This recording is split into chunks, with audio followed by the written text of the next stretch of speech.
എല്ലാ വിദ്യാർത്ഥികൾക്കും പുതിയൊരു വീഡിയോയിലേക്ക് സ്വാഗതം. ഈ വർഷത്തെ LBS nursing and paramedical degree കോഴ്സുകളിലേക്കുള്ള പ്രവേശനത്തിന്റെ ഭാഗമായിട്ടുള്ള അപേക്ഷ സമർപ്പിക്കുന്നതിനുള്ള അവസാന തീയതി ജൂലൈ 10-ാം തീയതി വരെ നീട്ടി. ജൂലൈ 8-ാം തീയതി വരെ വിദ്യാർത്ഥികൾക്ക് ഫീ പേയ്മെന്റ് ചെയ്യാവുന്നതാണ്. അപ്പോൾ അപേക്ഷ സമർപ്പിക്കുന്നതിനുള്ള സ്റ്റെപ്സ് എന്ന് പറയുന്നത് എന്തൊക്കെയാണെന്ന് നോക്കാം.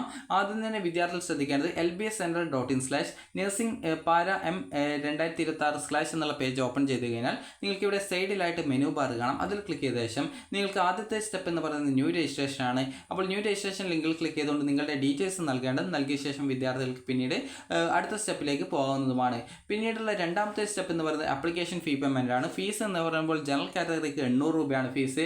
SC/ST വിഭാഗം വിദ്യാർത്ഥികളാണെങ്കിൽ 400 രൂപയാണ് ഫീസ്. SC/ST വിദ്യാർത്ഥികൾ അപേക്ഷ സമർപ്പിക്കുന്ന സമയത്ത് തന്നെ നിങ്ങളുടെ കമ്മ്യൂണിറ്റി സർട്ടിഫിക്കറ്റും ഇൻകം സർട്ടിഫിക്കറ്റും ഈ ഒരു അപേക്ഷയിൽ അപ്ലോഡ് ചെയ്യാൻ ശ്രദ്ധിക്കേണ്ടതാണ്. അല്ലെങ്കിൽ പിന്നീട് നിങ്ങളെ ജനറൽ സീറ്റിലേക്ക് കൺവേർട്ട് ചെയ്യുന്നതായിരിക്കും. അതുകൊണ്ട് തന്നെ വിദ്യാർത്ഥികൾ ഈ ഒരു SC/ST വിഭാഗത്തിൽപ്പെട്ട വിദ്യാർത്ഥികൾ 400 രൂപ അടക്കുന്നതിൻ്റെ കൂടെ തന്നെ അപേക്ഷയിൽ നിങ്ങൾ ലോഗിൻ ചെയ്ത് ഡീറ്റെയിൽസ് സമർപ്പിക്കുന്ന സമയത്ത് നിങ്ങളുടെ വാലിഡ് ആയിട്ടുള്ള കമ്മ്യൂണിറ്റി സർട്ടിഫിക്കറ്റും അതുപോലെ തന്നെ നിങ്ങളുടെ ഇൻകം സർട്ടിഫിക്കറ്റും കൃത്യമായിട്ട് നിങ്ങൾ അപ്ലോഡ് ചെയ്ത് നൽകാൻ പ്രത്യേകം ശ്രദ്ധിക്കേണ്ടതാണ്. അപ്പോൾ വിദ്യാർത്ഥികൾക്ക് ഈ രീതിയിൽ നിങ്ങൾ ഈ ഒരു രണ്ടാമത്തെ സ്റ്റെപ്പ് നിങ്ങൾ കംപ്ലീറ്റ് ചെയ്യാനുള്ള ലാസ്റ്റ് ഡേറ്റ് ആണ് ഈ ഒരു ജൂലൈ 8-ാം തീയതി ആയിട്ട് നിലവിൽ നീട്ടിയിട്ടുള്ളത്. അപ്പോൾ ജൂലൈ 8-ാം തീയതിക്കാം ഈ ഒരു രണ്ടാമത്തെ സ്റ്റെപ്പായിട്ടുള്ള ഫീ പേയ്മെൻറ്റ് നിങ്ങൾ പൂർത്തീകരിച്ചിട്ടുണ്ടായിരിക്കണം.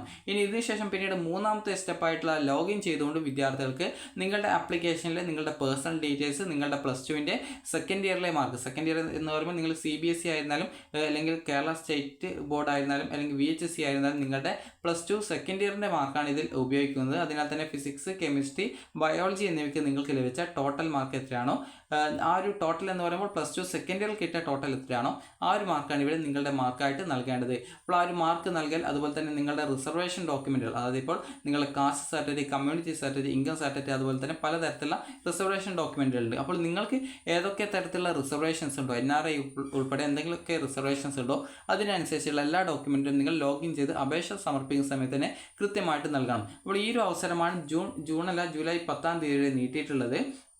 ഇനി നിങ്ങൾ ശ്രദ്ധിക്കേണ്ട പ്രധാനപ്പെട്ട കാര്യം എന്ന് പറയുന്നത് നിങ്ങളുടെ ആപ്ലിക്കേഷൻ നമ്പറോ അല്ലെങ്കിൽ പാസ്വേഡോ എന്തെങ്കിലും മറന്നു പോയിട്ടുണ്ടെങ്കിൽ നിങ്ങൾക്ക് ഇവിടെ ലോഗിൻ ഓപ്ഷനിൽ നിങ്ങൾക്ക് പാസ്വേഡ് റിക്കവർ ചെയ്യാനുള്ള ഓപ്ഷൻ ഉണ്ട്. അതുപോലെ തന്നെ ആപ്ലിക്കേഷൻ ഇൻഫോ റിക്കവറി ഓപ്ഷൻ ഉപയോഗിച്ചുകൊണ്ട് നിങ്ങൾക്ക് നിങ്ങളുടെ രജിസ്ട്രേഷൻ ഐഡിയോ ആപ്ലിക്കേഷൻ നമ്പറോ നിങ്ങൾക്ക് റിക്കവർ ചെയ്ത് എടുക്കാൻ സാധിക്കും ആപ്ലിക്കേഷൻ ഇൻഫോ റിക്കവറി ഓപ്ഷൻ ഉപയോഗിച്ചുകൊണ്ട്. ഇനി വിദ്യാർത്ഥികൾ ശ്രദ്ധിക്കേണ്ട പ്രധാനപ്പെട്ട കാര്യം ഇത്രയും കാര്യമാണ്. അതായത് നിങ്ങൾക്ക് ഈ ഒരു അലോട്ട്മെൻറ്റിന് അപേക്ഷിക്കാനുള്ള സമയമാണ് നിലവിൽ ഇപ്പോൾ നീട്ടിയിട്ടുള്ളത്. അതായത് ജൂലൈ 10-ാം തീയതി ആക്കിയിട്ടാണ് നിലവിൽ ഇപ്പോൾ ഈ ഒരു ഡേറ്റ് നീട്ടിയിട്ടുള്ളത്.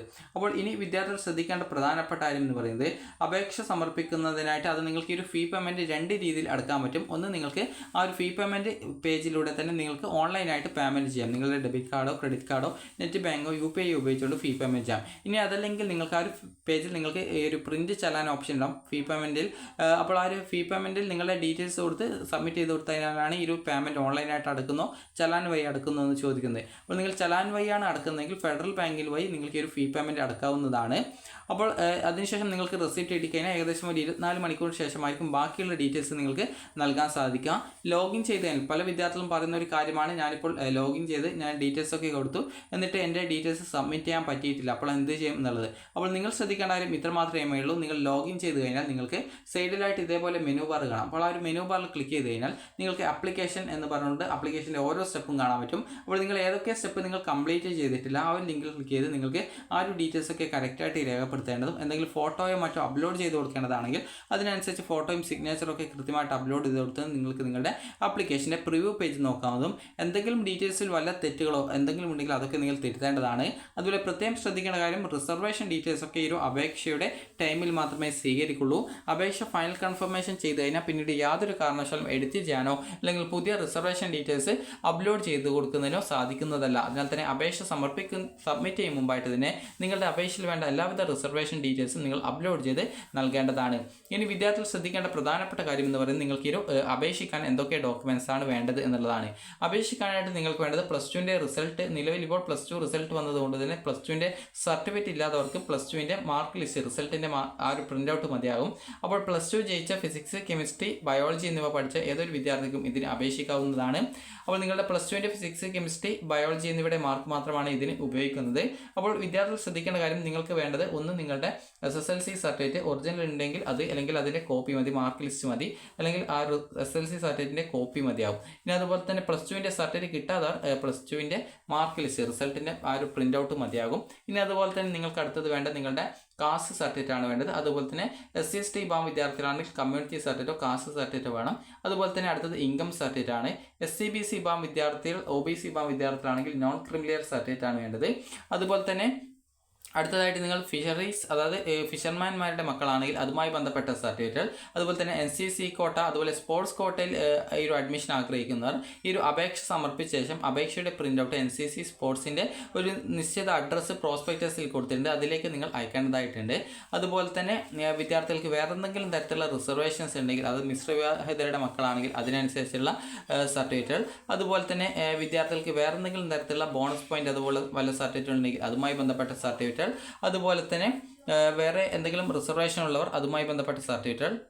അപ്പോൾ വിദ്യാർത്ഥികൾ ശ്രദ്ധിക്കേണ്ട പ്രധാനപ്പെട്ട കാര്യം, ഈ ഒരു നഴ്സിംഗ് ആൻഡ് പാരാമെഡിക്കൽ ഡിഗ്രി കോഴ്സിലേക്കുള്ള നോട്ടിഫിക്കേഷൻസ് ഒക്കെ കൃത്യമായിട്ട് നോക്കുക. അതിൽ നിങ്ങൾക്ക് എന്തൊക്കെയാണ് അപേക്ഷിക്കാൻ വേണ്ടത്, ഇതുപോലുള്ള കാര്യങ്ങളൊക്കെ കൃത്യമായിട്ട് കൊടുത്തിട്ടുണ്ട്.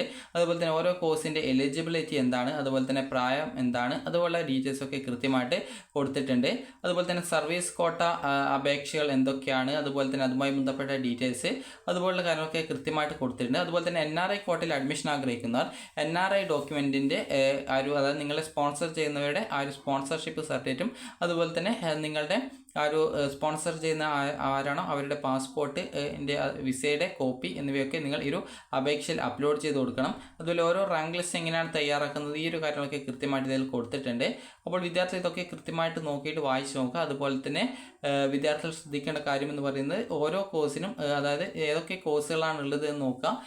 കാരണം വിദ്യാർത്ഥികൾക്ക് അപ്പോൾ വിദ്യാർത്ഥികൾ ശ്രദ്ധിക്കാൻ നിങ്ങൾക്കുള്ള നിർദ്ദേശങ്ങളൊക്കെ കൃത്യമായിട്ട് വായിച്ചു നോക്കുക. കാരണം നിർദ്ദേശങ്ങൾ കൃത്യമായിട്ട് എന്തൊക്കെയാണ് നിങ്ങൾക്ക് ക്ലെയിമിനായിട്ട്, അത് നിങ്ങൾക്കുള്ള റിസർവേഷൻസിനായിട്ട് എന്തൊക്കെ ഡോക്യുമെൻറ്റുകളാണ് അപ്ലോഡ് ചെയ്ത് കൊടുക്കേണ്ടത്, ഇതൊക്കെ നിങ്ങൾക്ക് കൃത്യമായിട്ട് ഈ ഒരു അപേക്ഷയുമായി ബന്ധപ്പെട്ട ഡീറ്റെയിൽസിൽ കൊടുത്തിട്ടുണ്ട്. അപ്പോൾ ഇതൊക്കെ നിങ്ങൾ കൃത്യമായിട്ട് വായിച്ചു നോക്കുക.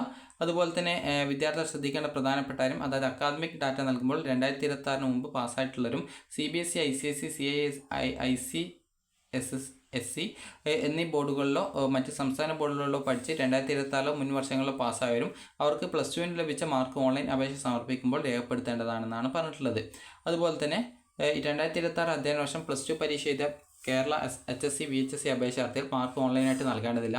അവർ ഹാൾ ടിക്കറ്റ് നമ്പർ നൽകിയാൽ മതിയാവുമെന്നാണ് പറഞ്ഞിട്ടുള്ളത്. അതുപോലെ സാമുദായിക സംവരണം, ഭിന്നശേഷി സംവരണം, പ്രത്യേക സംവരണം, വിവിധ കോട്ടകൾ, EWS സംവരണം എന്നിങ്ങനെ വിവിധ ക്ലെയിമുകൾ അപേക്ഷയിൽ നിശ്ചിത സ്ഥാനത്ത് തന്നെ രേഖപ്പെടുത്തിയിരിക്കണം. ബന്ധപ്പെട്ട അധികാരികൾ നൽകുന്ന സർട്ടിഫിക്കറ്റിലെ എല്ലാ വരികളും കോളങ്ങളും പൂരിപ്പിച്ചിട്ടുണ്ടോ എന്നും, സർട്ടിഫിക്കറ്റ് തരുന്ന തീയതി, ഒപ്പ്, ഉദ്യോഗസ്ഥൻ്റെ പേരുള്ള സീല്, ഓഫീസ് സീല് എന്നിവ പതിച്ചിട്ടുണ്ടോ എന്നും നോക്കി ഉറപ്പുവരുത്തേണ്ടതാണ്. EWS സർട്ടിഫിക്കറ്റിലെ ഫിനാൻഷ്യൽ ഇയർ കോളത്തിൽ കഴിഞ്ഞ ഫിനാൻഷ്യൽ ഇയർ ആയിട്ടുള്ള 2025-26 ആയിരിക്കണം വരേണ്ടത്.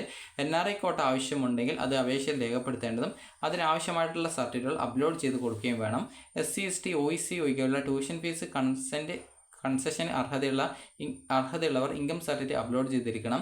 അതുപോലെ തന്നെ അപേക്ഷ പൂരിപ്പിക്കുന്നത് ഇടയ്ക്ക് സേവ് ചെയ്ത് പിന്നീട് തുടരാവുന്നതാണ്. ഫൈനൽ കൺഫർമേഷൻ അന്തിമ സമർപ്പണം ചെയ്യുന്നതുവരെ അപേക്ഷയിൽ എന്ത് മാറ്റം വേണമെങ്കിലും നിങ്ങൾക്ക് വരുത്താം. ഫൈനൽ കൺഫർമേഷൻ ചെയ്ത് കഴിഞ്ഞാൽ പിന്നീട് തിരുത്താൻ പറ്റില്ല എന്നുള്ളതിനാൽ തന്നെ നിങ്ങൾ പ്രിവ്യൂ പേജ് നോക്കുന്ന സമയത്ത് എന്തെങ്കിലും ഡീറ്റെയിൽസ് നിങ്ങൾക്ക് തിരുത്തണമെങ്കിൽ അതൊക്കെ നിങ്ങൾ കൃത്യമായിട്ട് തന്നെ അപേക്ഷയിൽ നൽകണം. അതുപോലെ നേറ്റിവിറ്റി, ജനനത്തീയതി എന്നിവ തെളിയിക്കുന്നതിനായിട്ട് ആവശ്യമായിട്ടുള്ള സർട്ടിഫിക്കറ്റുകൾ അപ്ലോഡ് ചെയ്തിട്ടില്ലെങ്കിൽ, അതുപോലെ തന്നെ മാർക്ക് തെളിയിക്കുന്നതിന് ആവശ്യമായിട്ടുള്ള സർട്ടിഫിക്കറ്റ് അപ്ലോഡ് ചെയ്തിട്ടില്ല എങ്കിൽ വിദ്യാർത്ഥികൾക്ക് അതുപോലെ തന്നെ വിദ്യാർത്ഥികൾക്ക് അതായത് നിങ്ങളുടെ അപേക്ഷ നിരസിക്കപ്പെടാനുള്ള കാരണങ്ങൾ കൊടുത്തിട്ട്, അതുപോലെ തന്നെ SC/ST വിഭാഗത്തിൽപ്പെട്ട വിദ്യാർത്ഥികൾ വാലിഡ് ആയിട്ടുള്ള ജാതി സർട്ടിഫിക്കറ്റ് അല്ലെങ്കിൽ കമ്മ്യൂണിറ്റി സർട്ടിഫിക്കറ്റ് അപ്ലോഡ് ചെയ്തിട്ടില്ല എങ്കിൽ, അതുപോലെ തന്നെ വിദ്യാർത്ഥികൾ ശ്രദ്ധിക്കേണ്ട കാര്യം, ഈ രീതിയിലൊക്കെ നിങ്ങൾക്ക് എന്തൊക്കെ ഡോക്യുമെൻറ്റുകൾ വേണോ അതൊക്കെ നിങ്ങൾ കൃത്യമായിട്ട് അപേക്ഷയിൽ അപ്ലോഡ് ചെയ്ത് കൊടുക്കാൻ പ്രത്യേകം ശ്രദ്ധിക്കാം. കാരണം നിങ്ങൾക്ക് ഈ ഒരു നേറ്റിവിറ്റി സർട്ടിഫിക്കറ്റ് ഉൾപ്പെടെ നിങ്ങൾക്ക് ഏത് ഡോക്യുമെൻറ്റുകളും നിങ്ങൾ അപേക്ഷയിൽ ഫൈനൽ കൺഫർമേഷൻ ചെയ്യുമ്പോൾ അപ്ലോഡ് ചെയ്തിട്ടില്ല എങ്കിൽ പിന്നീട് നിങ്ങൾക്ക് അപ്ലോഡ് ചെയ്ത് കൊടുക്കാനായിട്ട് പല ഡോക്യുമെൻറ്റുകളും റിസർവേഷൻ ഡോക്യുമെൻറ്റ്സ് ഒന്നും പറ്റത്തില്ല. അതിനാൽ തന്നെ വിദ്യാർത്ഥികൾ അപേക്ഷയിൽ ആവശ്യമായിട്ടുള്ള എല്ലാവിധ ഡോക്യുമെൻറ്റുകളും അപ്ലോഡ് ചെയ്ത് നൽകാൻ പ്രത്യേകം ശ്രദ്ധിക്കേണ്ടതാണ്. അപ്പോൾ വിദ്യാർത്ഥികൾക്ക് ഈ ഒരു വീഡിയോ ഉപകാരപ്രദമായിട്ടുണ്ടെന്ന് കരുതുന്നു. ഉപകാരപ്രദമായിട്ടുണ്ടെങ്കിൽ ലൈക്ക് ചെയ്യുക, ഷെയർ ചെയ്യുക. Thank you for watching.